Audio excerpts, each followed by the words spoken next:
So students, अगर आपको English पढ़ने और बोलने दोनों नहीं आता है और आप चाहते हैं कि बिल्कुल आसान तरीके से इंग्लिश पढ़ना और बोलना दोनों सीख जाए, तो इस वीडियो में हम आपको टोटल 50 प्लस वर्ड्स प्रोनाउंसिएशन बताने वाले हैं, जिनके माध्यम से आप इंग्लिश को पढ़ भी पाएंगे। अगर आपको इंग्लिश बोलना है किसी के सामने तो इन वर्ड्स का प्रयोग करके आप बोल भी पाएंगे। ठीक है।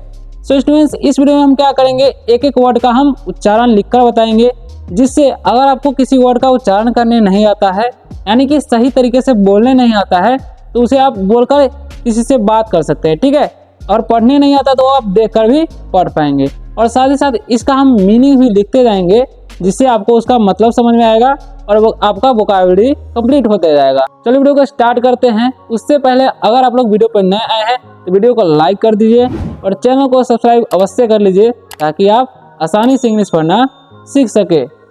अगर कोई डाउट हो वीडियो में तो आप कमेंट करके पूछ सकते हैं। चलिए स्टार्ट कर रहे हैं। ठीक है। सो स्टूडेंट्स, सबसे पहला जो हमारा वर्ड है वो है MOVE। तो इसे पढ़ते हैं मूव। क्या पढ़ते हैं? मूव पढ़ते हैं। ठीक है। अब अगला वर्ड है GO। तो इसे पढ़ेंगे हम गो। उसी तरीके से है EAT। तो हम इसे पढ़ेंगे ईट। क्या पढ़ेंगे? ईट पढ़ेंगे। ठीक है। ई और ए साथ में रहेगा तो ई का उच्चारण दीर्घी हो जाता है, ये आपको ध्यान रखना है। ठीक है। और लिखा हुआ है WALK। तो इसे हम पढ़ेंगे वॉक। क्या पढ़ेंगे? वॉक पढ़ेंगे। ठीक है। एल जो है यहाँ पर साइलेंट है। ठीक है। तो ये बात आपको ध्यान रखना है। ठीक है। अब आगे पढ़ते हैं DRINK। तो इसे हम पढ़ेंगे ड्रिंक। क्या पढ़ेंगे? ड्रिंक पढ़ेंगे। ठीक है।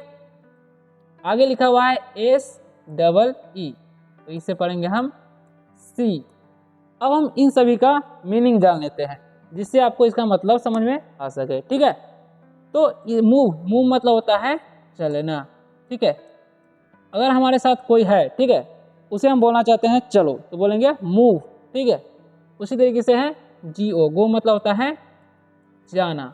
ओके। अगर हम किसी को बोलना चाहते हैं जाओ, तो बोलेंगे गो। ठीक है।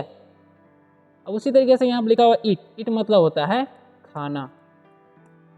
ओके। और हम किसी को खाने के लिए बोलेंगे तो बोलेंगे ईट, यानी कि खाओ। ठीक है। वॉक, वॉक मतलब होता है टहलना। ठीक है। तो अगर हम किसी को बोलेंगे टहलिए, ठीक है, या टहलने का यानी कि इस वर्ड का प्रयोग करके हम किसी सेंटेंस बनाना चाहते हैं, तो मतलब वॉक मतलब टहलना होता है, इसका प्रयोग कर सकते हैं। ठीक है। अब ड्रिंक, ड्रिंक मतलब क्या होता है? पीना। ठीक है। तो पीने जैसा सेंटेंस हम अगर बोलते हैं किसी को, या पीने के लिए कुछ बोलेंगे, तो हम ड्रिंक का प्रयोग करके उससे बात कर सकते हैं। ठीक है। ड्रिंक मतलब होता है पीना।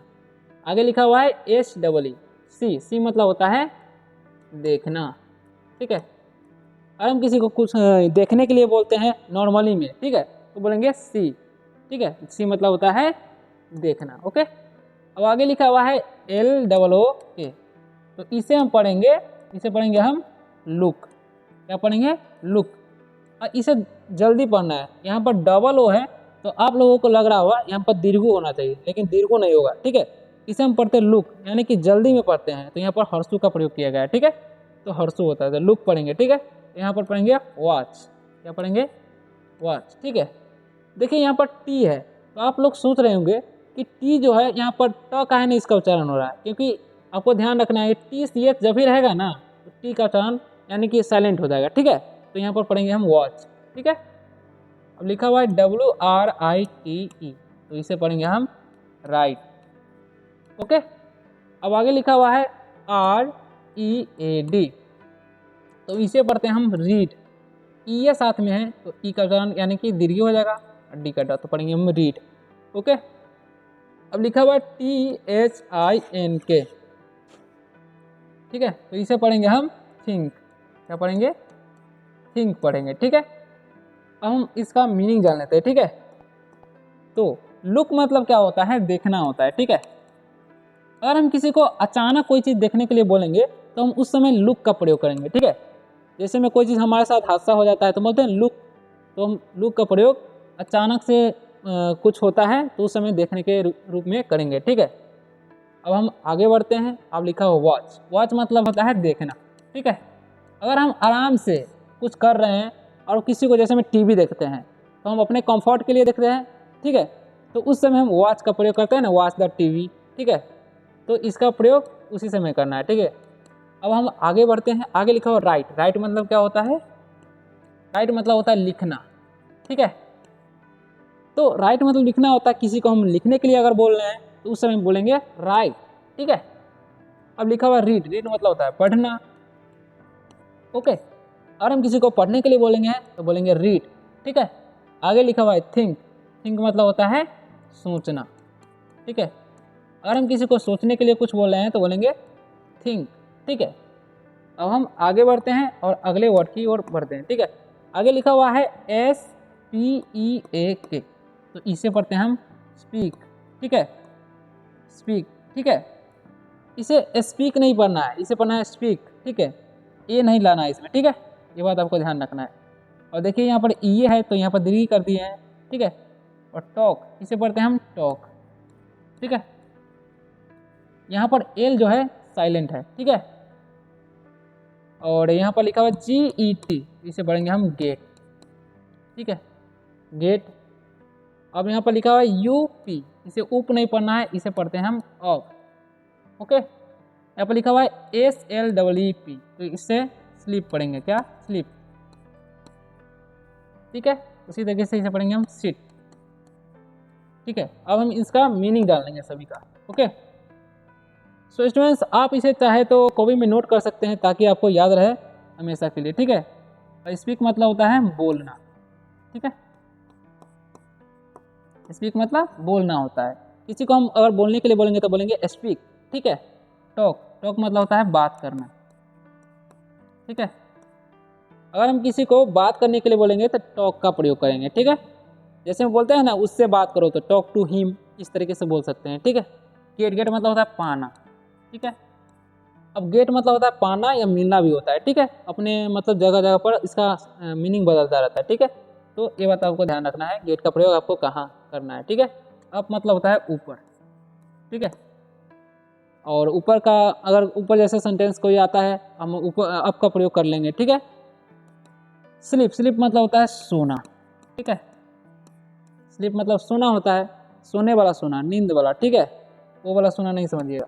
तो स्लीप मतलब होता है सोना, और सोने जैसा सेंटेंस का प्रयोग करेंगे तो स्लीप का प्रयोग कर लेंगे, ठीक है। सिट, सिट, सिट, सिट मतलब होता है बैठना, ठीक है।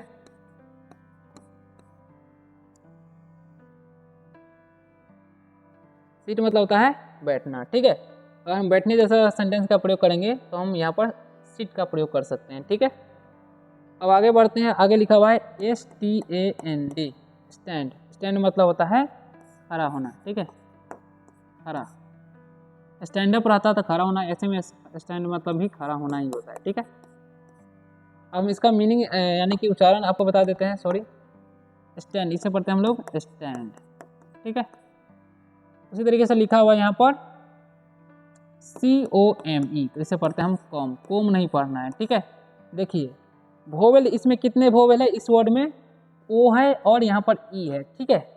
तो इसमें जब भी दो वोवेल आए, ठीक है, और एक वोवेल के जस्ट बाद कोई कॉन्सोनेंट हो और लास्ट में फोर ई हो, ठीक है। तो जैसे में यहाँ पर ओ है, एक वोवेल ही है, और लास्ट में ई जो है वो भी वोवेल ही है, ठीक है। तो वोवेल का मतलब ऐसा अगर वर्ड आपको मिलता है तो ओ का जब उच्चारण होता है ऑफ हो जाता है और ई साइलेंट हो जाता है, ठीक है। तो इसे पढ़ते हैं हम कम। उसी तरीके से आगे जो लिखा हुआ वर्ड है वो है एल से हो जाएगा लॉ, और एक आ, और UGH का हो जाएगा उच्चारण फॉर, तो पढ़ेंगे हम लॉ, ठीक है। अब यहाँ पर लिखा हुआ है एल से हो जाएगा लॉ, ठीक है। ERN का हो जाएगा लॉ, इसे पढ़ेंगे हम लॉर्ड, ठीक है। इसे पढ़ते हैं हम आस्क, ठीक है। अब हम इन सभी का मीनिंग जान लेते हैं, ठीक है, ताकि हमें ये समझ में आती रहे, ठीक है।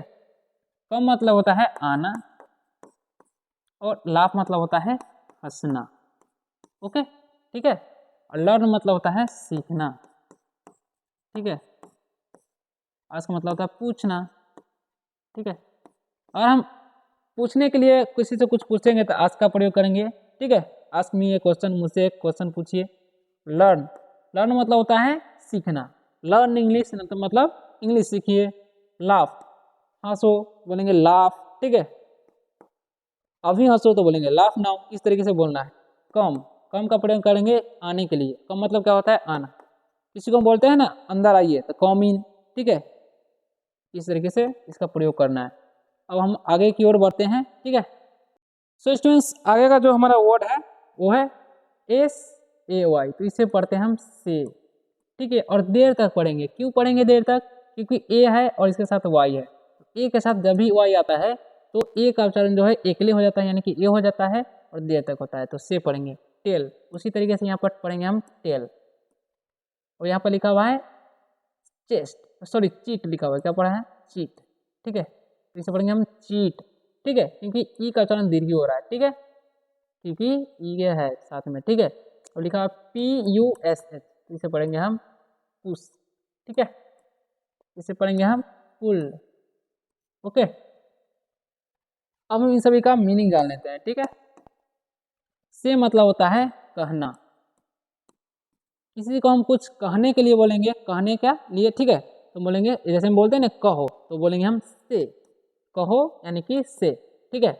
उसी तरीके से टेल, टेल मतलब होता है बताना, ठीक है। हम किसी को बोलेंगे बताओ, बताओ मुझे, तो बोलेंगे टेल मी, ठीक है, यानी कि टेल का प्रयोग कर रहे हैं कि नहीं कर रहे हैं, ठीक है। उसी तरीके से सेंटेंसेस आपको बनाने होंगे खुद से इन सारे वर्ड्स का प्रयोग करके, ठीक है। आगे लिखा हुआ है CHEAT, तो चीट मतलब क्या होता है? धोखा देना, ठीक है, धोखा देना, ठीक है। यानी कि हम बोलते हैं ना तुम मुझे धोखा दे रहे हो या तुम मुझे धोखा देते हो, तो यू चीट मी, इस तरीके से बोलना है, ठीक है। पुश, पुश मतलब होता है धक्का देना, ठीक है, धक्का देना, ओके।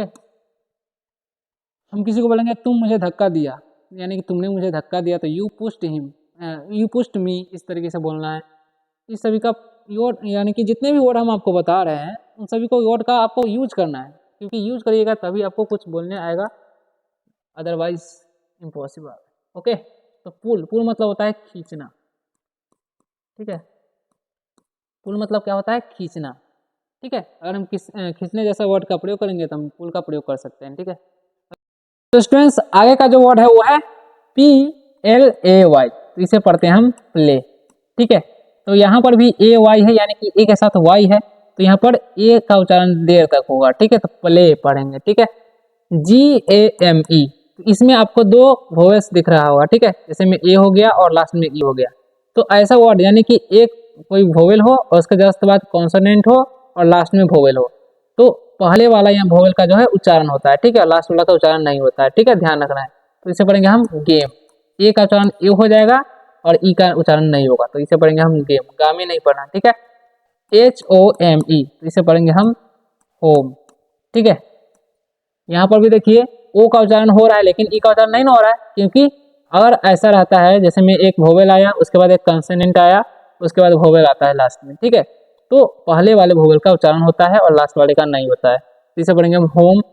अब यहाँ पर लिखा हुआ है DEAF, तो पढ़ेंगे हम डीफ, क्या पढ़ेंगे? डीफ, ठीक है। जैसे हम लोग पढ़ते हैं डिफ, तो डिफ जल्दी में नहीं पढ़ना है, इसे पढ़ना है डीप, थोड़ा जोर देकर पढ़ना है, क्योंकि ई का उच्चारण दीर्घी हो जाएगा क्योंकि इसके साथ ए है, ठीक है।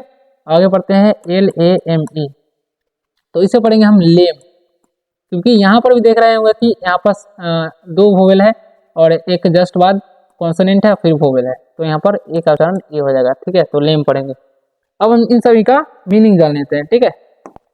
तो चलिए, प्ले मतलब होता है खेलना, ठीक है, प्ले मतलब खेलना होता है, ठीक है। और हम किसी को बोलेंगे खेलो तो बोलेंगे प्ले। गेम, गेम मतलब होता है खेल, गेम मतलब होता है खेल, ठीक है। तो इस तरीके से अब जैसे हम किसी को गेम का हम नाम लेते हैं, तो गेम मतलब क्या होता है? खेल। तो गेम जैसा सेंटेंस का वर्ड का प्रयोग करेंगे किसी सेंटेंस बनाने के लिए, तो उस समय गेम का हम प्रयोग करेंगे, ठीक है। होम, ये होम का मतलब, होम मतलब क्या होता है? घर, ठीक है। तो हम घर के बारे में अगर पूछते हैं तो होम का प्रयोग करेंगे, ठीक है। घर से जो भी रिलेटेड होगा क्वेश्चन, तो होम का हम प्रयोग कर लेंगे, ठीक है। अब देखिए यहाँ पर लिखा हुआ डिफ, डिफ मतलब क्या होता है? बहरा, ठीक है। तो बोलते हैं ना कोई किसी आदमी को जो वो बहरा है, तो ही इज डीप, ठीक है। अब वह भारी है, तो सी इज डीप। इस तरीके से हम वर्ड्स का प्रयोग करके सेंटेंसेस बना सकते हैं। लेम, लेम मतलब होता है लंगड़ा, ठीक है, लेम मतलब लंगड़ा। किसी को हम अगर लंगड़े जैसे वर्ड्स का प्रयोग करके किसी भी व्यक्ति पर प्रयोग कर सकते हैं, जैसे में वह लंगड़ा है, ठीक है, तो ही इज लेम हो जाएगा। इस तरीके से बोलना है सेंटेंस बना बना कर, ठीक है। अलाइव, अलाइव मतलब होता है जिंदा, इसे पढ़ते हैं हम अलाइव, ठीक है, इसे पढ़ेंगे हम अलाइव, ठीक है, अलाइव। अब यहाँ पढ़ेंगे स्टे, स्टे, ठीक है, इसे पढ़ेंगे हम फाइंड, ओके, इसे पढ़ेंगे बाय, इसे पढ़ेंगे हेयर, ठीक है। अब हम इन सभी का मीनिंग जानते हैं, ठीक है। अलाइव मतलब होता है जिंदा या प्रत्यक्ष बोल सकते हैं, ठीक है, जो हमें दिखाई दे रहा हो, यानी कि सब कुछ करता हुआ, ठीक है। अब स्टे, स्टे मतलब होता है रुकना या ठहरना भी बोलते हैं, ठीक है। किसी को बोलेंगे ठहरो तो बोलेंगे स्टे। फाइंड मतलब तो खोजना, ठीक है। और किसी को बोलेंगे खोजो तो बोलेंगे फाइंड। बाय, बाय मतलब होता है खरीदना। किसी को हम बोल रहे हैं खरीदो तो बोलेंगे बाय, ठीक है। हेयर, हेयर मतलब क्या होता है यहाँ। हम किसी को बोलेंगे यहाँ आओ तो बोलेंगे कम हेयर, यानी कि हेयर का प्रयोग करके बोलना है, ठीक है। उसी तरीके से THERE है, तो इसका उच्चारण क्या होगा, यहाँ पर TH का जो उच्चारण है द हो रहा है, ठीक है, तो इसे पढ़ेंगे हम देयर, हेयर नहीं पढ़ना है, ठीक है। गिव, इसे पढ़ते हैं हम लोग गिव, गिवे नहीं पढ़ना है, ठीक है, जीवे नहीं। इसे TAKE है तो टेक पढ़ेंगे, क्योंकि यहाँ पर भी वही काम हो रहा है, क्योंकि लास्ट में ई है और सेकेंड में ए है और बीच में क्या है कॉन्सोनेंट है, तो ए का उच्चारण होगा और ई का उच्चारण नहीं होगा, ठीक है, तो टेक पढ़ेंगे टेक। उसी तरीके से पढ़ेंगे हम बीट, इसे पढ़ेंगे विन, ठीक है। अब हम इन सभी का मीनिंग जान लेंगे, ठीक है। देयर मतलब होता है वहाँ, गिव मतलब होता है देना, ठीक है, टेक मतलब होता है लेना और वीट मतलब होता है पीटना, ठीक है, और विन मतलब होता है जीतना। तो जितने भी वर्ड हम बता रहे हैं आपको नोट कर लेना है कॉपी में, और आपको बोलते समय इन सभी वर्डों का प्रयोग करना है, ठीक है। जैसे हम बोलेंगे किसी को वहां जाओ तो बोलेंगे हम गो देयर, इस तरीके से बोल सकते हैं। मतलब मुझे दो तो बोलेंगे गिव मी, लाओ तो बोलेंगे टेक, सॉरी ले लो तो बोलेंगे टेक, पीटो तो बोलेंगे विट, जीतो तो बोलेंगे विन, इस तरीके से बोलेंगे, ठीक है। अब लिखा हुआ है स्कोल्ड, ठीक है, इसे पढ़ेंगे हम स्कोल्ड, ठीक है, सॉरी पहले कलर चूज कर लेते हैं, स्कोल्ड, ठीक है। अब लिखा हुआ है नाइफ, देखिए KN जब भी रहेगा साथ में तो के का उच्चारण नहीं होगा, ठीक है, यहाँ पर के साइलेंट हो जाता है, नाइफ का उच्चारण होगा तो नाइफ पढ़ेंगे, ठीक है। उसी तरीके से इसे पढ़ेंगे सोड, क्या पढ़ेंगे सोड, यहाँ पर W का उच्चारण नहीं होता है, ठीक है, सोड पढ़ते हैं। यहाँ पर लिखा हुआ कट, इसे कुट नहीं पढ़ते हैं, ठीक है, बाइट, ओके। अब हम इन सभी का क्या करेंगे मीनिंग जान लेंगे। स्कोल्ड मतलब होता है डांटना, ठीक है, किसी को हम डांटेंगे यानी कि डांटने जैसा वर्ड का प्रयोग करेंगे तो हम स्कोल्ड का प्रयोग कर लेंगे, ठीक है। नाइफ मतलब होता है छुरी या चाकू, ठीक है। उसे सोड मतलब होता है तलवार, ओके। कट मतलब होता है काटना, किसी को बोलेंगे काटो तो बोलेंगे कट, ठीक है। बाइट मतलब भी काटना होता है, और ये जैसे में फल खाते हैं होते हैं तो हमको काटते नहीं दांत से, वो वाले काटने, बाइट मतलब होता है उसी का मतलब होता है, ठीक है। यानी कि किसी अपने खाने उने में कुछ काटते हैं, फल हो गया सेब काटते हैं तो हम दांत से काटते हैं ना, उसका काटने का ये मीनिंग हो गया बाइट, ठीक है। और ये जो हो गया किसी वस्तु को हम काटते हैं कोई चीज से, उसका मीनिंग हो गया, ठीक है। अब BOW है तो इसका कारण क्या होगा, बहुत सारे एक्सप्रेशन बाव पढ़ेंगे, ठीक है, तो इसे बाव नहीं पढ़ना, इसे पढ़ते हैं हम लोग बो, ठीक है, इसे पढ़ते हैं हम एरो, ठीक है। OW का जो उच्चारण यहाँ पर क्या हो रहा है ओ हो रहा है, ठीक है, ये बात आपको ध्यान रखना है। मैंने लिखा हुआ स्पून, ठीक है। अब हम इन सभी का मीनिंग जान लेते हैं ताकि आपको अच्छी तरह से समझ में आ जाए, ठीक है। वो मतलब होता है झुकना, क्या होता है झुकना, और एरो मतलब होता है तीर, ठीक है। स्पून मतलब होता है चम्मच। तो आशा करता हूँ कि आप लोगों को जितने भी सारे वर्ड्स बताए हैं आपको इन्फॉर्मेटिव लगा होगा और आपको अच्छी तरह से समझ में आया होगा। अगर नहीं समझ में आया तो आप कमेंट करके पूछ सकते हैं, ठीक है, हम आपका रिप्लाई जरूर देंगे। और अगर वीडियो अच्छा लगे तो वीडियो को लाइक कर दीजिए और चैनल को सब्सक्राइब अवश्य कर लीजिए। और जो कोई भी इंग्लिश पढ़ना चाहता है या इंग्लिश सीखना चाहता है या बोलना चाहता है तो उनको आप ये वीडियो शेयर भी कर सकते हैं, ठीक है। तो चलिए वीडियो को ख़त्म करते हैं और मिलते हैं अगले वीडियो में। तब तक के लिए बाय, टेक केयर, ठीक है। सो स्टूडेंट्स, एक इन्फॉर्मेशन है, अगर आप लोग कॉम्पिटिटिव एग्ज़ाम का प्रिपरेशन करते हैं तो मेरे इस वीडियो के डिस्क्रिप्शन में एक चैनल लिंक होगा, उस पर जाकर क्लिक करिए। और अगर आप कॉम्पिटिटिव एग्ज़ाम का तैयारी करते हैं तो वहाँ से भी आप कर सकते हैं, ठीक है।